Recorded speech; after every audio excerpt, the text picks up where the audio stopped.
오, 벌써 15분이 지났습니다. 잘 썼나요? 쉽진 않았을 텐데 질적평가 뭐였었는지 열심히 써줬죠? 비형식 평가, 자료철, 관찰법. 저에게 여러분들 제 번호가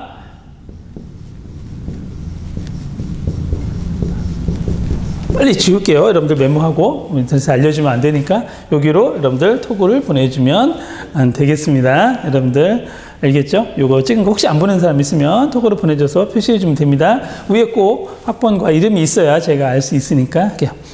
오늘은 제 5장을 공부하는 날인데 5장에 나온 내용보다 좀 거시적인 안목에서 나온 내용을 공부하도록 하겠습니다. 그걸 공부하고 나서 다음 시간 영상에서 우리 교재에 나온 내용을 조금 더 요약하는 시간을 갖도록 할게요. 거시적에서 굉장히 어려운 용어들이 많이 나올 거고요. 뒤에 보면 또 과제가 나올 거예요. 요게 오늘은 1시간짜리 강의지만 2시간이라고 생각하고 공부를 해주면 좋겠습니다. 여기 조금 이 부분에 대해서는 다시 한번 아까 얘기했지만 4학년 2학기든지 또는 우리가 다른 공부를 하면서 또 복습할 기회가 있을 겁니다. 그래도 한번 쭉 살펴보도록 할게요. 오늘은 창의 인성 교육을 위한 학생 평가 방법의 변화입니다. 이건 내가 만든 슬라이드가 아니고요. 한국교육과정평가원에서 평가 관련 세미나 때 만들었던 자료예요. 그때 원장님, 성태재 교수님, 이화여대에 계신 성태재 교육평가를 전공하신 분이 주로 만들었던 슬라이드를 그대로 갖다 쓸게요. 왜 갖다 쓰느냐? 우리가 수능을 낸다든지 임용시험을 낸다든지 하는 곳이 한국교육과정평가원 카이스거든요. 그래서 거기서 나온 세미나 자료라는 건 우리에게 중요한 의미를 가져요. 그래서 이거를 그대로 갖다 쓰도록 하겠습니다. 그래서 창의 인성교육을 위한 학생 평가 방법의 변화, 좀 거시적인 교육학적인 관점에서 얘기 나오고요. 요거 하고 나서 다음 시간 5장은 국어교육적 관점이었습니다. 우리가 과제도 한번 냈었죠.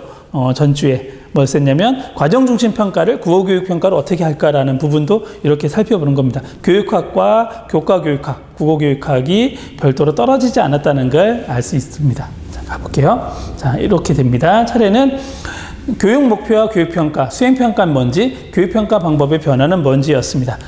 우리 외우라는 게 수행평가가 있었고, 이러면서 수행평가는 굉장히 낯익은 용어고, 우리 교재에도 많이 나오는 용어거든요. 그래서 그 수행평가 용어도 등장하게 되고, 그 다음에 교육평가 방법의 변화, 이게 3장의 오늘 하는 핵심입니다. 저는 강의를 슬라이드가 많지 않기 때문에 짧게 끝내겠지만 여러분들이 쭉 찾아봐야 될 얘기들이 있어요. 이 여기에 내용 어려운 것들이 있으면 꼭 인터넷 검색이라든지 다른 자료를 찾아서 보충해 줘야 됩니다. 이거 듣는 것만으로 되지 않고 여러분들이 추가 강의가 또는 추가 학습이 필요한 부분입니다. 자, 가볼게요. 첫 번째, 교육 목표와 교육 평가 먼저 볼게요. 자, 교육 목표. 자, 이렇게 제시하고 있어요. 자, 우리나라는 홍익인간의 개념이 교육 목표입니다. 널리 인간을 복되게 하라는 부분입니다. 좀 안타까운 건 초등학교 저학년부터 고등학교로 갈수록 인간을 복되게 하고 남을 이롭게 하는 것보다는 조금 나쁜 행동들이 나와서 걱정하긴 합니다. 그렇지만 우리 교육의 목표는 홍익인간의 개념입니다. 그래서 홍익인간의 교육 이념 아래 인격을 도야하고 민주적 생활 능력과 민주주의로서 필요한 자질을 갖추게 한다. 결국 그 갖추어서 뭘 하느냐? 인간다운 삶을 영위하게 하고, 인간삶, 개인의 삶이겠죠? 개인의 삶으로 교육의 목표가 끝나는 게 아니에요. 민주주의 발전과, 민주국가의 발전, 국가까지 갑니다. 국가로 끝나지 않아요. 어디까지 가느냐? 인류 공영.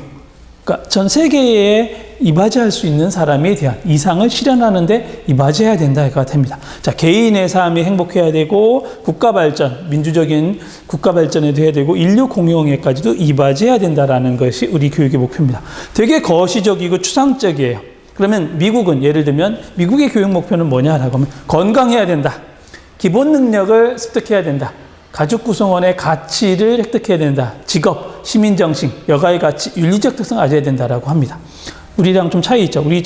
우리는 굉장히 좀 추상적인 용어로 되어 있지만 얘네는 조금 더 구체적인 용어로 되어 있다는 교육 목표입니다.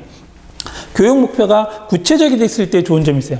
아까 타일러 얘기 아까 잠깐 지금 15분 지나기 전에 했는데 타일러에서 교육 목표를 중심으로 한 평가라고 했죠. 우리 평가의 관점에서 보면 교육 목표가 구체적이면 평가하기가 좋아요.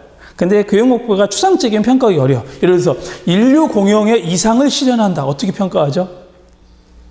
매우 어렵죠. 민주국가 발전에 기여한다. 이바지한다. 이거 어떻게 평가하죠? 매우 어렵습니다. 그런데 여기에서 예를 들어 미국이다. 건강에 대해서 평가한다. 이건 좀 알 수 있죠. 우리가 체력 검사를 해본다든지 정신건강을 테스트해본다든지 조금 더 구체적인 거죠. 그 다음에 시민정신이 있는지 알아본다. 아까 민주국가의 발전보다는 시민정신이 있는지 뭐 질서의식, 배려의식 이렇게 좀 알아볼 수 있는 게 조금 더 구체적이죠. 그래서 우리가 우리나라와 미국을 좀 비교하면서 우리의 교육 목표가 매우 추상적인데 이 추상적인 거에서 또 추상적인 거 있을 수 있습니다. 그래서 한 단계 낮춰서 좀 더 구체적인 게 있었으면 한다는 이야기들을 교육평가하는 사람들은 많이 얘기합니다. 여기 그렇게만 갈게요. 그러면 교육평가의 개념은 뭐냐? 입니다. 교육이 뭐냐? 교육은 우리가 에듀케이션이라고도 하고 페다고지라고도 합니다. 그래서 페다고지칼 또는 PCK 할 때는 뭐 교육학적 또는 교수학적 지식 이렇게라는 얘기도 나왔었거든요. 언제 나오냐면 이제 문법장에서 나오게 됩니다. 문법장에서 나오게 되는데 나중에 들어보면 페다고지라고도 하고 에듀케이션이라고도 합니다. 그래서 교육평가는 이렇게 합니다. 우리가 익숙한 사람이 한 명 있어요. 누구죠? 타일러 얘기했었습니다. 교육 목표를 달성도를 꼭 얘기했었죠. 근데 또 대표적인 사람이 스튜어트 빔이거든. 이 사람은 가치를 강조하고 있어요. 가치. 그렇죠? 다음. 우리나라 위대한 학자가 나온 것 같죠? 근데 아까 이 슬라이드 누가 주로 만들었다겠죠? 성태재 선생님이죠. 당신이 만든 슬라이드이기 때문에 당신이 만든 교육 목표를 제시하고 교육 평가의 정의를 내리고 있습니다. 교육에 관련된 모든 것의 가치 특징을 측정하는 것. 그 다음에 주관적인 행위라고 했어요. 주관적. 가치를 판단한다는 거. 이 사람이 어떤 능력을 가지고 있고 얼마나 더 잘할 수 있다는 건 객관적으로 힘들고 주관적인 행위가 많이 들어간다고 해요. 주관적 행위가 들어간다는 얘기는 이걸 평가할 수 있는 평가자들의 전문성을 강조하는 거죠. 그러면 학교 교육에서 평가자는 누구죠? 여러분들이에요. 선생님이에요. 그럼 선생님들의 전문성, 교사의 전문성을 강조 많이 하는 식입니다. 객관식으로 예를 들어서 뭐 수능처럼 딱 다른 외부 기관의 평가를 가져와서 그대로 평가하는 대로 한다라고 하면 교사의 전문성은 좀 덜 드러날 수도 있어요. 근데 수행평가라든지 과정중심평가라든지 하게 되면 이 학생들을 내가 수행한 거에 대해서 판정을 해야 되거든요. 가치를 판단해야 되거든요. 그러려면 내 전문성이 있어야 됩니다. 그래서 교사는 전문가이다라고 하는 겁니다. 교육 전문가이고 그걸 위해서 노력하는 거고 여러분들이 이렇게 수고를 더해서 공부를 하는 거예요. 교사가 전문가가 아니면 자격증 마음대로 줘도 되죠. 근데 여러분들은 자격증을 받는데조차도 학점도 봐야 되죠. 인성평가, 인적성도 해야 되죠. 봉사활동도 해야 되죠. 굉장한 전문가, 통체적인 전문가를 키워내는 과정이라고 볼 수 있어요. 자, 볼게요. 자, 교육평가의 개념. 기본 과정, 교육평가의 목적. 이렇게 나옵니다. 대상. 누가 되냐? 교육평가는 굉장히 넓습니다. 우리가 평가라고 하면 학생만 평가하는 것 같은데 사실은 교사도 평가할 수 있고요. 학부모도 평가할 수 있고요. 학교 행정과 경영도 평가할 수 있습니다. 무슨 얘기냐? 학교 평가라는 부분도 있어요. 우리도 평가합니다. 대학도 평가를 해요. 사범대, 교육양성기관 평가락에서 올해 2020년이 평가하는 해입니다. 그래서 보고서도 되고 실사도 나와서 이 대학은 교원 양성기관으로서 어느 정도의 능력이라고 평가하기도 합니다. 그 다음에 대상은 소프트웨어, 교수학습 프로그램, 교육과정, 교구, 교재도 평가하고요. 시설도 평가합니다. 학교 시설.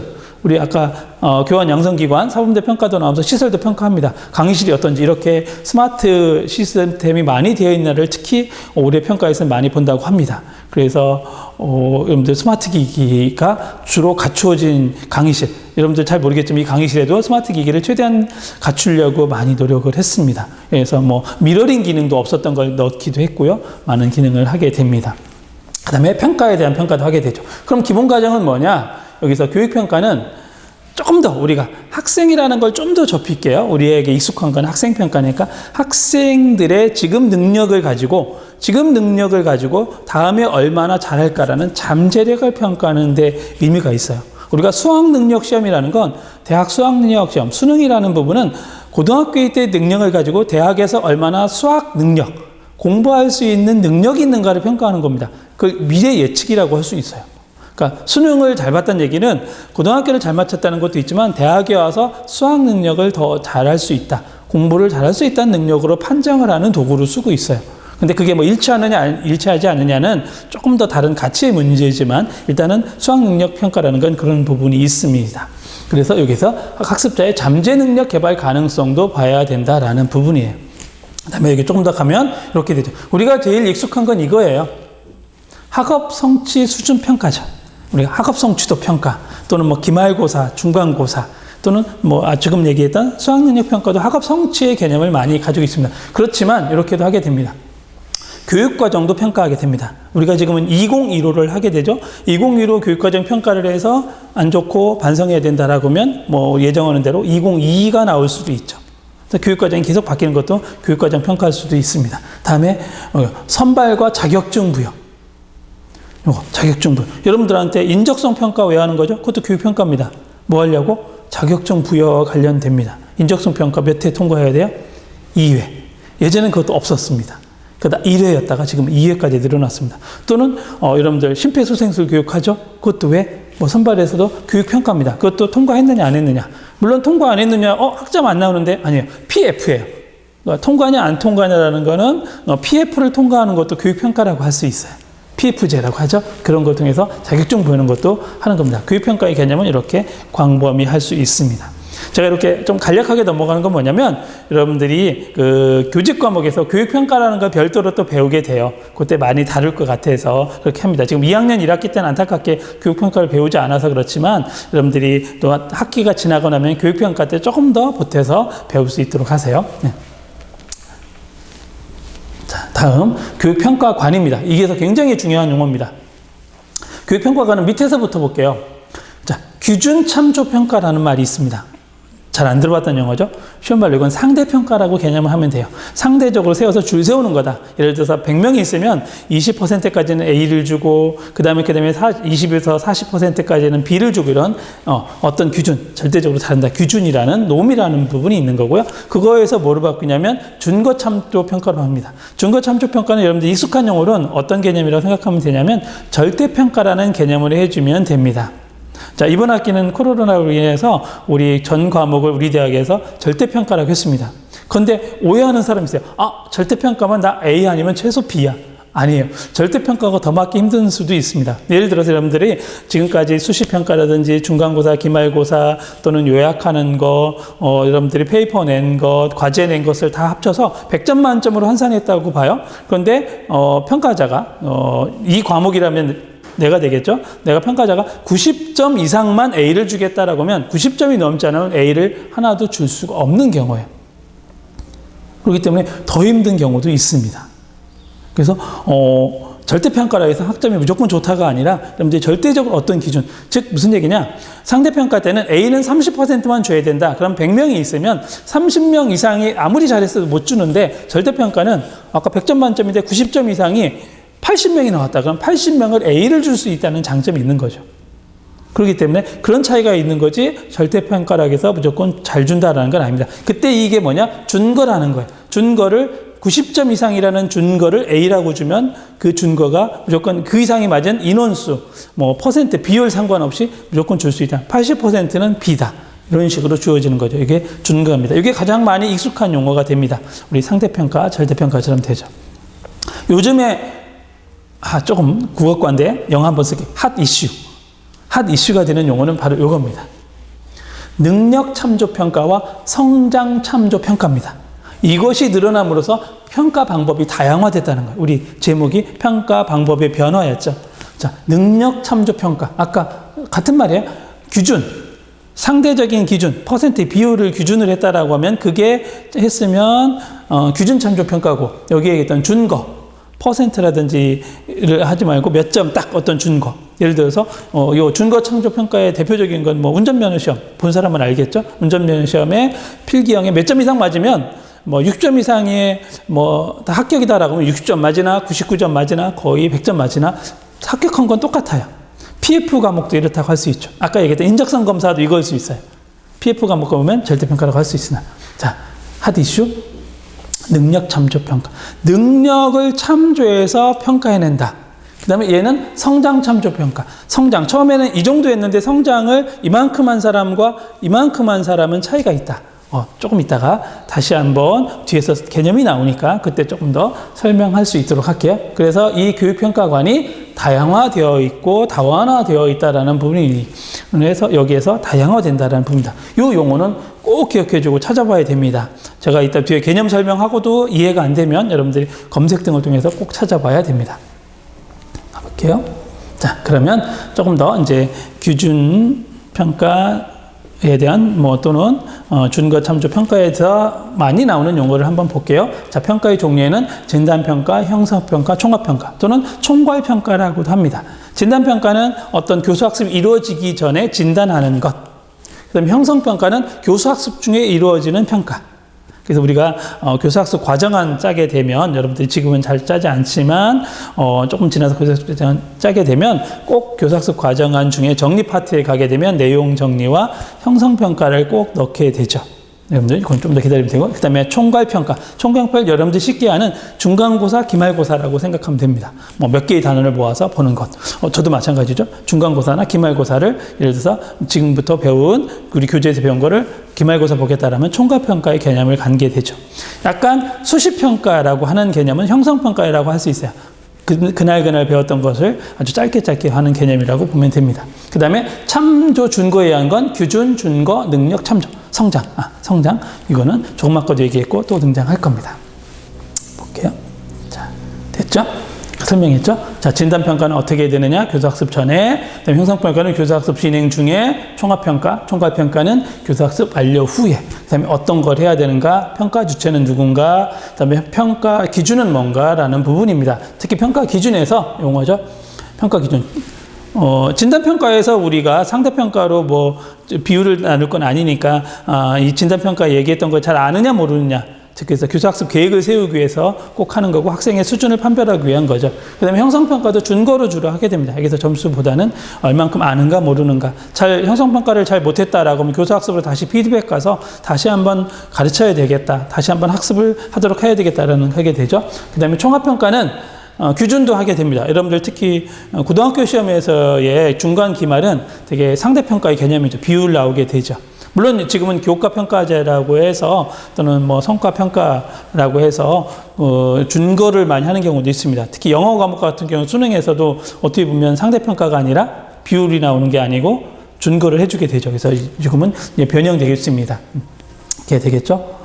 요 개념 쭉 다시 한번 해주고요. 지금부터 이제 상대평가 보도록 할게요. 상대평가. 상대적 서열에서 판단한 것.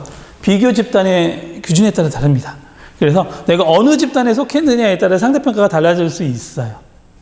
똑같이. 점수는 같은데도 어느 집단에 대해서 순서를 세우다 보면 될 수 있습니다. 그래서 굉장히, 상대적인 되게 민감하죠.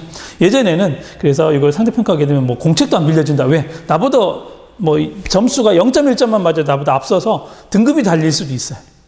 A와 B의 경계선에 딱 있는데 딱 한 사람 차이다 그러면 거의 점수가 비슷해도 거의 차이가 없는데도 어떤 사람은 A가 되고 B도 될 수 있는 차이가 있습니다. 그래서 원점수에서 상대적 위치를 평가하게 된다. 종류는 표준 점수나 퍼센타일을 하게 됩니다. 입니다. 이렇게 되죠. 장점. 좋죠. 상호 경쟁을 합니다. 치열할 수밖에 없어요. 안타까워요. 그 다음에 내가 몇 등 하는지, 몇 등이에요 라고 할 때 제일 많이 나올 수 있는 여지가 있습니다. 단점은 이렇게 나옵니다. 교수학습 이론에 부적절하고 협동심을 상실합니다. 아까 공책도 안 빌려준다고 그랬죠. 두 번째, 서열의식. 항상 1등은 한 명밖에 존재하지 않죠. 그렇기 때문에 나는 그 서열의식적 사고가 팽배하게 되죠. 그래서 나는 1등을 못하고 2등 했다. 굉장히 잘한 거거든요. 그런데도 약간 패배의식을 갖는 경우도 있습니다. 그 다음에 표본의 대표성에 대한 일반화 등등이 있겠죠. 예시는 여기 나오죠. 고교 내신 성적. 고교 내신 성적이 꾸준히 바뀌어왔다라는 거입니다. 15등급에서 9등급까지 바뀌고 더 바뀌는 부분입니다.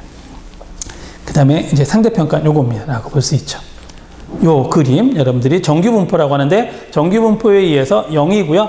예를 들어서 플러스 10 마이너스 10은 68.26이 돼요. 약 68%는 요 안에 속한다는 거죠. 요 안에.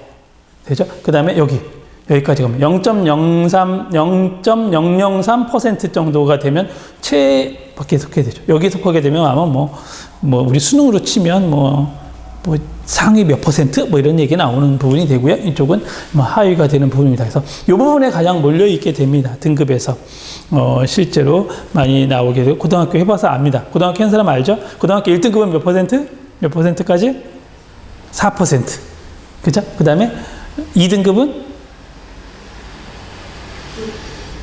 9인가요? 뭐 모르겠네요. 그 다음에 뭐 10몇 째 되죠. 점점 늘어나죠. 그래서 가운데 등급, 예를 들어서 5등급 정도 되면 굉장히 사람이 많게 되죠. 그래서 우리가 시험을 보게 되면 4, 5, 6등급이 굉장히 많은 거예요. 과목별로도. 그래서 이게 뚱뚱해진다라고 생각하면 됩니다. 하고 이게 정규분포 곡선에 의한 거라고 보고 이게 100으로 놨을 때 퍼센타일이라고 볼 수 있습니다. 그 다음에 이런 것도 있어요. 요거를 아까 정규분포 곡선을 바꾼 거예요. 퍼센트에 했을 때 이렇게 되게 됩니다. 여기도 20이 속하고 17, 17 더하면 얼마가 되네? 이렇게 몇 퍼센트에 속하는가라고 합니다. 이거를 스탠라인인데 요거는 여러분들이 조금 아마 익숙하지 않은데 이런 거 있다라고 생각하고 얘가 더 익숙할 거예요. 이 부분이 정규분포 곡선, 요거는 우리가 시험에서 많이 나오는 퍼센타일이니까 그렇고요. 됩니다. 다음에 이제 넘어가서 준거 참조 평가로 갈게요. 절대평가라고 하는 부분입니다. 학습자가 성취해야 될 성취도를 준거에 비추어서 한다. 준거. 준거에 비해서 한다. 장점 나오게 되죠. 단점도 있습니다. 예를 들어서, 이렇게 좀, 경쟁심이 좀 부족하다고 했어요. 외적 동기라고 합니다. 경쟁심. 예를 들면 상대평가 하게 되면, 조금 더 치열하게 하게 되죠. 내가 높은 등급을 받기 위해서. 치열하게 되는데, 절대평가는 아까 얘기했지만 100점 만점에 90% 이상이 80명이 나온다라고 하면 조금 더 치열한 감이 더하죠. 지금 그래서 영어학원도 예전에 영어학원 다니는 사람이 좀 줄어들었다는 얘기는 뭐냐면 절대평가처럼 등급제로 완전 해버리니까 영어는 1등급 빠질 확률이 많아. 그렇죠? 1등급이 뭐 20%가 나와도 1등급을 주잖아요. 근데 예전같이 상대평가 때는 1등급은 20%를 주지는 않았거든요. 그래서 조금 더 경쟁력이 좀 덜하다고 하지만 교육학적으로는 조금 더 이게 많다라는 것입니다. 그래서 협동심을 발휘할 수 있죠. 예를 들면 나랑 너랑 다 같이 받자. 여러분들 혹시 우분투라는 거 들어봤나요? 제가 강조하는 말 중에 우분투라고 했는데 내가 아니라 같이 가서 잘 맞으면 된다. 너도 90점 이상 맞자. 나도 90점 맞자. 같이 열심히 하자라고 할 수 있죠. 그런데 친한 친구여도 상대평가 때는 그러기 쉽지 않을 수 있어요. 제가 나보다 조금 더 잘하면 나보다 등급이 좋아질 수 있는 여지가 있거든요. 근데 얘는 준거 지향평가 또는 준거 참조평가에서는 뭐가 되느냐? 나랑 똑같이 몇 점 이상을 맞으면 똑같은 점수니까 서로 협동심을 발휘할 수 있는 여지가 많죠. 특히 우리 얘기했죠. 교수학습 방법에서 설명했습니다. 지금의 교육과정은 뭐를 추구하는 식이다? 비고치키에 의해서 사회적 구성주의다. 사회적 구성주의는 협동이나 협력 또는 나보다 나은 상대방에서 좋아진다고 했겠죠. 그래서 토의 토론 방법도 발달했다겠죠. 협력학습, 협동학습도 발달했다겠죠. 그 얘기 뭐냐면 지금 추구하는 방향과 비슷한 건 준거라고 할 수 있죠. 그래서 가능하면 이 준거 지향 평가를 가려고 합니다. 준거 참조 평가를 가려고 하는데 고등학교에서 입시 때문에 지금 많이 막혀 있는 여지가 있습니다.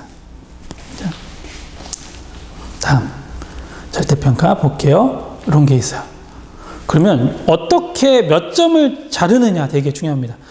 예전에 제가 국가 수준의 부진학생 평가 도구를 만들었는데 몇 점까지 어디까지 맞아야 부진학생이냐 판단할 때 예를 들어서 안고프 방법을 쓴 적도 있어요. 그 다음에 북마크 방법도 쓴 적이 있습니다. 굉장히 고급스러운 이건 용어입니다. 북마크. 그래서 진짜 전문가들이 모여서 예를 들어서 시험 문제 20문제가 있는데 몇 번 난이도별로 내요. 제일 쉬운 문항부터 어려운 문항 20번까지 예를 들어서 놓습니다. 20번까지 놨는데 이 중에 몇 번까지 쉬운 정도에서 몇 번 정도까지 맞았을 때 이것도 못 맞으면 부진학생이냐 판별해서 내가 이렇게 해서 스티커 작업을 해요. 그럼 다른 사람도 스티커 작업하겠죠. 그걸 쭉 모아서 평균을 내고요. 서로 협의를 합니다. 나는 8번까지 정도까지는 맞아야 적어도 부진학생이 아니다. 즉 8번 이하를 맞아야 8번까지라고 생각했는데 어떤 사람 난 적어도 6번 이렇게 판단이거든요. 그럼 서로 논의를 해서 그 다음에 다시 한번 2차 북마크를 하고 그런 경우가 있거든요. 실제 해본 적이 있습니다. 이런 거는 여러분들 겪기는 쉽진 않겠지만 이런 방법들이 있더라. 요즘에 가장 많이 쓰는 건 제가 교육과정 평가원 가서 작업해보면 북마크를 제일 많이 쓰는 방법이고요. 학술 논문로는 안고프 방법 또는 수정된 안고프 방법이라는 것도 나오게 됩니다. 어쨌든 여러분들이 아마 요건 고급스러운 거에서 교육평가, 교직에서 배우는 교육평가에서도 요 깊이까지는 안 들어갈 겁니다. 아마 조금 더 공부하고 싶은 사람은 좀 더 찾아보면 될 수 있습니다. 이게 맞죠? 부진학생 대책에서 얘기할 때 우수, 숙달, 기본 이하 평가할 때 어느 수준까지를 해야 되느냐? 이게 쉬울 것 같이 한 번 정하는 게 아니고 평가 도구가 바뀌면 평가 도구 바뀔 때마다 요 준거를 설정해 줘야 돼요. 여기까지. 아까 20문제 중에 그래 한 16번까지 난도까지 풀면 숙달이야 라는 건 시험 문제 낼 때마다 다른 거죠.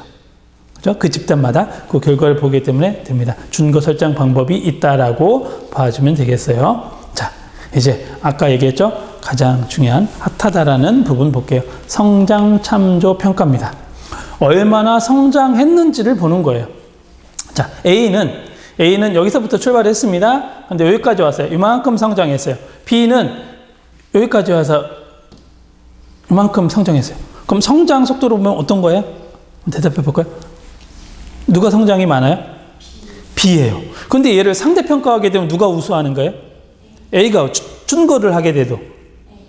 여기 이 선이 준거점이다라고 하면 A는 준거를 통과했지만 B는 안 했습니다. 그러면 항상 B는 뒤처진 사람처럼 되죠. 그런데 우리 성장 참조 평가의 관점에서 보면 B는 굉장히 많이 성장한 겁니다. 얼마나 성장했는지. 그 B를 굉장히 칭찬해 줄 거리 많은 거죠. 우리가 생활기록부 같은 거 쓸 때 기록을 할 때 B에 대해서 처음 출발은 이랬으나 이렇게 돼서 이만큼 성장했다고 할 수 있습니다. 그런 부분에서 강조될 수 있습니다. 그래서 여기 프로파일을 통해서 성장 변화에 초점을 둔다. 그 다음에 각자 써주죠. 그렇다고 A가 발전 성장 안 한 건 아닙니다. 우리가 높은 수준에서 성장하기는 더 어렵거든요.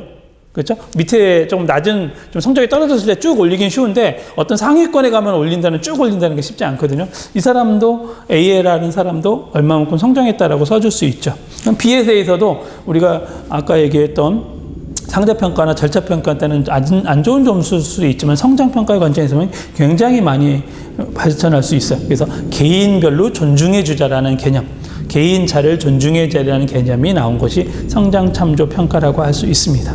예를 들어서 국어를 80점 맞았던 사람이 90점 맞았으면 10점 성장, 그거에 대해서 써주는 거고, 어떤 사람은 40점 맞았었는데 80점까지 올라왔어요.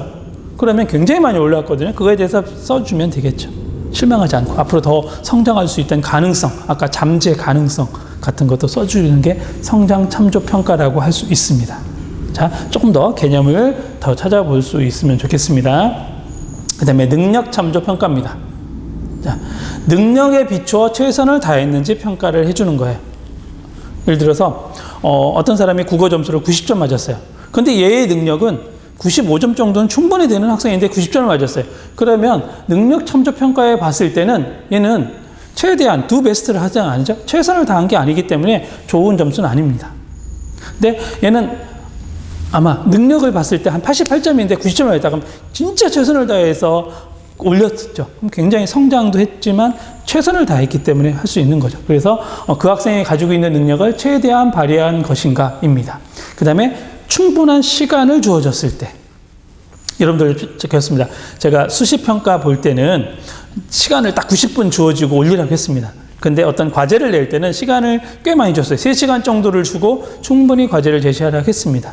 학생들마다 되게 스피드 테스트, 시간 정해졌을 때 빨리 할 수 있는 사람이 있고요. 그 다음에 파워 테스트라 해서 시간을 충분히 주고 했을 때 잘하는 사람이 있을 수 있습니다. 그렇죠? 근데 여러분들은 아마 중간고사, 기말고사 같은 경우는 뭐에 많이 익숙하냐면 스피드 테스트, 몇 분 시간 안에 풀어야 됩니다. 근데 가끔 저도 수시평가 같은 거 왜 시간을 제한을 두느냐, 여러분들이 앞으로 겪어야 될 임용시험은 거의 스피드 테스트에 가까워요. 굉장히 빨리 써야 되고 많은 문항을 재빨리 쓰고 내가 생각을 곧바로 해내야 되기 때문에 스피드 테스트 연습도 여기서 하기 때문에 제가 수시평가에 시간 제한을 두는 경우도 꽤 있습니다. 적응도 해야 되니까. 때로는 과제라든지 또는 보고서라든지는 파워 테스트입니다. 시간을 충분히 주게 되죠. 마찬가지 이것도 뭐냐면 능력. 가장 중요한 건 이 사람, 평가라는 사람의 능력이 얼마인지 현재치를 평가하는 게 중요해요. 능력을 처음에 잘못 평가하게 되면 능력으로 참조 성장을 했는지 안 했는지 알 수가 없죠. 그래서 능력을 잘 찾아낼 수 있는 능력, 굉장히 어려운 거죠. 그렇기 때문에 조금 아직까지 보급이 많이 안 됐습니다. 그리고 개별이잖아요. 선생님한테 개별은 굉장히 어렵습니다. 초등학교는 조금 나은데 한 반에 한 20몇 명이 있으면 한 선생님 여러 개를 하는데, 고등학교 또는 중학교는 여러분들이 20명씩인데 5반 들어간다. 그럼 100명에 대한 능력을 한 명 한 명 국어 능력을 알고 있어야 되고, 이 능력에서 얼마나 성장을 했는지 또는 이거 능력을 참조한다는 건 굉장히 어려운 일이죠. 그래서 쉽진 않습니다. 그래서 좀 학급 사이즈가 좀 줄어들고 또는 선생님들이 행정력보다는 교수 학습에 매진할 수 있는 시간들이 많아지면 조금 더 발전할 겁니다. 앞으로 그래서 추구하는 바죠. 왜? 교육은 개별에 접근을 해야 되거든요. 왜? 교육은 교수 학습이라고 보면 학습이 이루어지려면 개별로 가야 되는 부분이거든요. 그래서 이렇게 됩니다. 자, 이거 그렇죠? 자, 이제 수행평가라는 용어 볼게요. 수행평가는 정의적, 인지적, 심동적이라고 했습니다. 근데 이 심동적은 되게 이제 체육과에서 많이 얘기해서 제가 국어교육 목표도 정의적인 것과 인지적인 거 얘기하는 걸 평가해야 된다고 합니다. 이 부분 잘 알아두면 되겠어요. 수행평가는 이쪽으로 갈수록 수행평가라고 잘 안 합니다. 즉, 요 가운데 정도가 수행평가라는 용어를 많이 합니다. 이쪽으로 가게 되면 너무나 답이 구조화돼서 답이 딱딱 쓰여지는 거고, 서술형, 논술형부터 왔을 때 수행평가라고 하고요. 이건 정도성이 강하다라고 합니다. 특히 성태재 선생님이 책에서 그 이론 소책에서 많이 얘기하게 됩니다. 그래서 포트폴리오로 갈수록 좀 더 수행성이 강하다. 논술형. 이건 수행평가긴 한데 서술형, 논술형은 수행성이 좀 약한 거고, 구술시험, 수행평가, 포트폴리오입니다. 구술시험은 수행성이 논술시험보다 강하죠? 여러분들 온라인 강의가 굉장히 많아지면 저는 온라인으로 구술평가도 할 예정이에요. 제가 어떤 문항을 딱 제시하고, 자, 그거에 대해서 여러분들 휴대전화로 여러분들 찍어서 그걸 저한테 보내세요. 입니다. 즉, 근데 어떤 걸 보고 이렇게 보고 읽을 수 있을 것 같아서 여러분들 휴대전화 카메라를 보고 뭐에 답하세요. 예를 들어서 국어교육의 목표에 대해서 5분간 설명하시오라고 제시할 거예요. 그럼 여러분들이 딱 그 문제 나가자마자 여러분들이 휴대전화로 딱 녹화를 시작하는 겁니다. 그런데 녹화해서 저한테 톡으로 파일을 보내는 게 구술시험도 온라인이 될 때 생각도 하고 있습니다. 온라인 이제 하기 싫다고요? 모르겠습니다. 대면 때 보는 것처럼의 개념을 가져서 이렇게 구술시험. 왜냐? 수행성이 강할 수 있으면 좋으니까. 우리가 구술시험의 수행성을 우리가 자꾸 겪어봐야, 여러분들이 안 해봤던 걸 겪어봐야 나중에 여러분들이 국어 선생님이 돼서 할 수 있기 때문에 제시하는 겁니다. 즉, 온라인으로도 구술시험이 가능하다는 걸 보여줄 수 있어서 하게 됩니다. 언제쯤 예상하고 있냐? 한 2주 후쯤 온라인이 계속된다면 우리가 화법교육이 6장이거든요. 그때 할 때쯤 화법교육 실습 겸 실행학습법이 있거든요. 그 실행학습법을 겪을 겸 할게요. 여러분들이 없었던 일이에요. 선배들도 지금까지 안 해봤던 시험을 할 수도 있습니다. 물론 한 2, 3주 안에 다시 대면 강의가 이루어지면 어떻게 할지는 지금 고민이에요. 고민인데 일단은 그렇게도 하고 있다는 게 이게 구술시험입니다. 충분히 온라인에서도 구술시험이 가능하다라는 부분을 얘기하고요. 이런 부분입니다. 요거는 이제 교육평가 때 얘기할 부분이고요. 요 용어들이 다 나왔었죠. 논술, 서술형, 논술형. 우리 논술형 대신 서다평이라는 거, 암기하라는 부분에 있었죠. 구술시험. 그 다음에 수행평가는 용어도 했죠. 포트폴리오. 제가 쓰라는 거예요. 여기서는 뭐냐면 우리 국어과는 자료 처리라고 해서 포트폴리오 했죠. 그 다음에 참평가는 오센틱 평가라고 해서 진짜 평가다라는 부분을 쓰기도 합니다. 이 용어는 요즘 잘 안 쓰기도 해요. 참평가 대신에 실제적 평가라고 하는 용어도 있습니다. 요거에 대한 건 혹시 궁금하면 나중에 저한테 질문해 줘도 되겠어요. 자, 요게 많은 용어가 있는데 이 용어 하나하나 하는 건 너무 좀 시간 많이 걸려서 다시 다룰게요. 여기서 채점자간 신뢰도, 총체적 이런 부분은 다음 시간 우리 5장 우리 교재 거 다룰 때도 한 번 정도 다룰 용어입니다. 볼게요. 수행평가. 제가 여기에 수행평가 쓰지 않는데 수행평가는 지금 보편적인 거고 많이 썼을 겁니다. 습득한 지식이나 기능 또는 뭐 정의적인 거를 평가상을 얼마나 잘 수행하는지, 즉 퍼포먼스 하는지를 보는 거라고 할 수 있어요. 그래서 어떻게 하는 건지, 어떤 방법을 하는 건지를 주로 하게 되죠. 그래서 수행평가의 방법은 뭐였죠? 되게 수행성이 강하기 때문에 서술이냐 여기 있죠. 구술, 면접, 관찰. 특히 요즘에 뜨는 것이 관찰법입니다. 한번 쓰라겠던 문항이 요거였어요. 관찰법. 어떻게 잘 관찰할까라는 부분이 많이 평가되죠. 이 관찰은 수업 중에도 관찰할 수 있죠. 그렇죠? 수업 과정 중에 관찰을 할 수 있어 관찰법을 굉장히 강조하고 있습니다. 이런 용어들이 많이 쓰이게 됩니다. 이 대안적 평가라는 용어도 새로 나온 용어인데 뭐냐면 대안적 평가는 우리가 객관식 시험, 선택형 시험이라고 쓰죠. 선택형 시험을 대안적으로 한 평가다 그래서 대안평가였습니다. 옛날 서울시 교육청에서 1990년대 중반에 수행평가라는 용어를 가져오면서 그때 대안평가라는 것에서 얼터네이티브거든요. 그래서 우리가 보는 객관식 시험, 선택형 시험에 대한 대안으로 수행평가가 왔다라는 개념이라고 생각하면 되겠어요. 그래서 아까 얘기했지만 참평가다. 왜? 실제성을 많이 띄고 있다. 우리가 대학생이 되니까 수능에서 봤던 오지선다라는 거를 시험을 볼 기회가 별로 없지요. 책을 읽고 나서 요약하게 되죠. 즉 무슨냐? 우리 삶의 실제에서는 어떤 부분을 한다? 참평가라는 부분. 그래서 실제적 평가라는 용어를 많이 쓰게 되죠. 여기까지 이런 개념 조금 더 익혀주면 될 것 같고요. 수행평가 예시는 나오는데 여러분들이 볼게요. 영어과의 예시. 요거는 제가 만든 게 아니고 아까 교육과정 평가원에서 만들어서 이렇게 된다고 했습니다. 한번 쭉 슬라이드를 통해서 여러분들이 봐주면 되고요. 이런 것도 있습니다. 많이 해봤을 것 같은데 사무 자동화 일반 수행평가 프로그램 작성을 해보쇼입니다. 어떻게 보면 여러분들한테 모의제 시험과 똑같냐면 전 시간에 얘기했던 과정중심 평가에 대해 개념을 설명하고 그걸 국어과에서는 어떻게 하면 좋을지에 대한 것도 여러분들이 실시간이 이루어진다면 수행평가라고 할 수 있어요. 자, 이런 거 코드를 만든다든지 실과 시간에 또는 여러분들이 정보 시간 또는 기술 시간에 컴퓨터 워딩 또는 코딩 작업하는 것도 수행성을 많이 띄는 거죠. 좀 더 익숙한 건 수행평가는 아마 음악 미술 같은 실기평가의 개념을 많이 갖는 경우도 있을 거예요. 여기서 가창을 해본다든지 아니면 리코더를 해본다든지 피아노 연주를 해본다든지 악기 연주 같은 거 같은 수행평가의 개념도 많이 가지고 있죠. 그렇죠? 있습니다. 또 예시 있습니다. 여기 식품과 영양 과목에서의 이런 거 조사보고서. 우리 조사보고서법 여기 지난번에 있었습니다. 여기에 보면 연구보고서법이랑 리포트 여러분들 보고서 내라는 부분이라는 거죠. 여러분들한테 곧 중간시험을 이제 온라인으로 보기는 좀 어려워서 여러분들한테 보고서 하나 내라는 게 제시가 될 거예요. 그러면 이 보고서법이 바로 연구보고서법이 이게 수행평가처럼 생각할 수 있습니다. 미리 조금 공부한 사람 힌트를 준다면 문식성에 대한 거 얘기를 가지고 문식성에 대한 페이퍼를 약간 소논문 스타일을 써보도록 제시를 할 겁니다. 중간고사를 대체할 예정입니다. 대면 강의가 이루어져도 중간고사를 따로 볼 시간이 별로 없어서 이제 페이퍼를 할 겁니다. 문식성에 대한 것 여러분들 우리 교재에도 문식성에 대한 거, 문식성의 확장이라는 용어도 잠시 다뤘었죠. 좀 전반적으로 좀 공부를 해주면 좋겠습니다. 수행평가의 장점, 단점이 나옵니다. 수행평가는 인지적, 정의적인 것도 태도까지도 볼 수 있어서 굉장한 장점을 가지고 있고요. 동기나 흥비, 그게 이제 정의적인 거죠. 근데 이게 어렵습니다. 도구 개발이 어렵다. 그 다음에 제일 불만, 여러분들 고등학교 때 불만이 있었습니다. 똑같이 한 것 같은데 이 사람은 수행평가 점수가 좋고 나는 나쁘다고 할 때 지금 무슨 얘기냐면 이건 채점자 신뢰도거든요. 그래서 채점자 내 신뢰도, 채점자 간 신뢰도.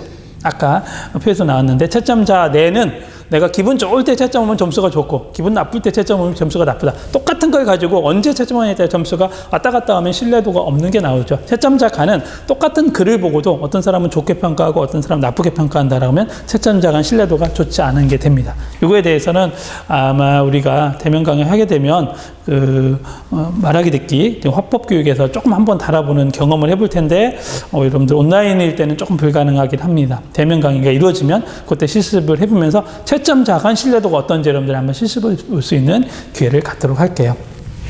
알겠죠? 자, 여기까지입니다. 자, 교육평가 방법의 변화, 중요한 거라겠는데, 왔죠? 어떻게 된다? 평가 방법이 어떻게 바뀌었다?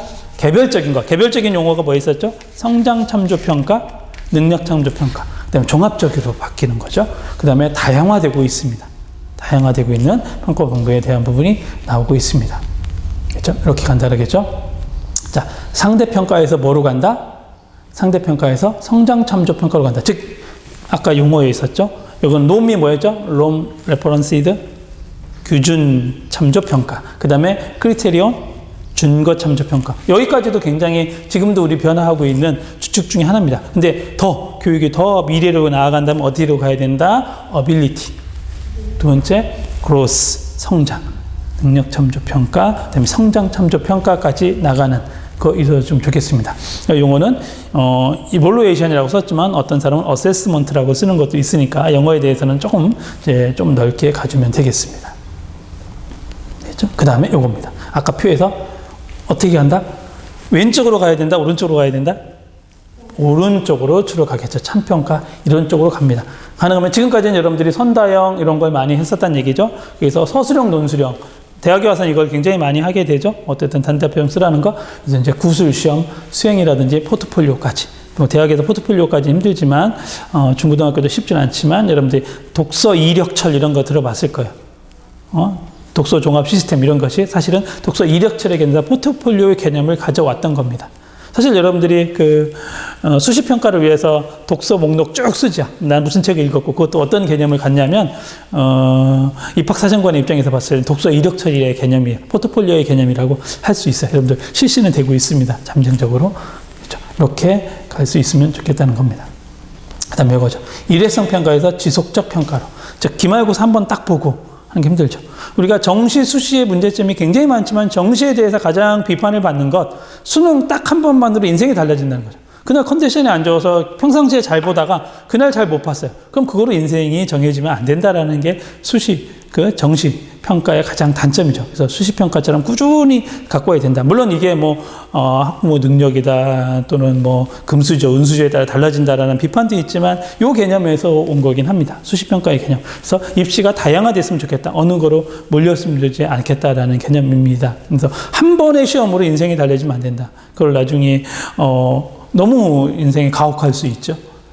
한 번 시험 못 보면 되죠. 사실 임용시험도 되게 가혹한 시험 중에 하나예요. 한 번 못 보면 1년을 기다려서 다시 해야 되는 거기 때문에. 근데 지속적으로 평가 체제가 갔으면 좋겠다라는 개념입니다. 이렇게 한번 되겠죠. 자, 요거. 자, 카메라 잘 좀 찍어주세요. 과제. 십니다. 아까 지금 강의 들은 건 1시간이지만 2시간 공부에 대해서 생각하는 게 조사할 게 많습니다. 요겁니다. PPT를 보고 궁금한 점, 질문을 2가지 이상 작성해서 저한테 제출합니다. 작성하세요. 우리 피어슨과 존슨의 개념으로 해서 텍스트 명시적 질문은 만들지 마세요. 텍스트 암시적 질문을 여러분들이 만들고 나서 요거는 여러분들이 제출하면 됩니다. 되겠죠? 2문제 제출하고 답안도 한번 작성해 보세요. 답안도 작성해봐야 공부가 되거든요. PPT를 보고 작성해보고 됩니다. 그리고 2개를 작성하고 나서 도저히 이건 내가 잘 모르는 거다라고 하는 질문은 별도로 밑에다 제시해서 이거는 제가 몰라서 교수님께 질문하는 겁니다라고 제출이 됩니다. 2개에 대한 작성을 해주고요. 그 다음에 추가 과제입니다. 지금 앞에서 나온 PPT 내용 중에 나오는 성장참조평가, 능력참조평가, 수행평가는 제가 짧게 제시했지만 굉장히 공부가 필요한 부분입니다. 우리 국어과 교육에서도 필요하지만 나중에 교직에서 배우는 교육평가 때도 또 한 번 다루게 될 거예요. 중요한 용어니까 다시 한번 공부해주고 별도 학습지에 제시하게 바랍니다. 제가 큰 틀만 제시해 줄게요. 여러분들이 조사해서 해주면 좋겠습니다. 여기에서 과정중심 평가까지 하게 되면 4개라고 할 수 있어요. 요즘 굉장히 핫한 것, 중요한 용어 4가지를 하게 됩니다. 성장참조, 그다음에 능력참조, 수행평가, 과정중심평가. 이거 과정중심 전 시간 했으니까 이렇게 잘해주면 되겠습니다. 과제가 좀 많지만 1시간 동안 더 생각하면 됩니다. 1시간 동안 더 한다고 생각하고 해주면 되겠습니다. 여러분들 꾸준히 공부하고 많이 해야 됩니다. 이 평가에 대한 거 하는 건 여러분들 얘기했지만 전문성을 키우는 거라고 할 수 있어요. 지금 특히 교수의 전문성은 교수학습과 평가에 굉장한 것이 달려있다고 합니다. 우리가 교육과정을 만들지는 않잖아요. 그래서 어떻게 가르치는가, 그 다음에 어떻게 평가하고 이 평가한 걸 어떻게 활용하고 피드백하는가가 전문성이니까 그 개념에서 가져주면 되겠습니다. 여러분들 과제 해준 것 그냥 과제라고 생각하지 말고 내가 예비교사로서 전문성을 키우는 과정이다라고 생각하고 그 공부를 하는 과정이다라고 생각해주면 훨씬 더 이게 과제야 이렇게 하지 말고 좀 더 동기가 유발되지 않을까 싶습니다. 여러분들 사고의 전환을 해서 가져주면 좋겠습니다. 자, 꾸준히 공부해주고 이 과제 가지고 다음 시간에 또 만나도록 하겠습니다. 네, 수고 많았어요.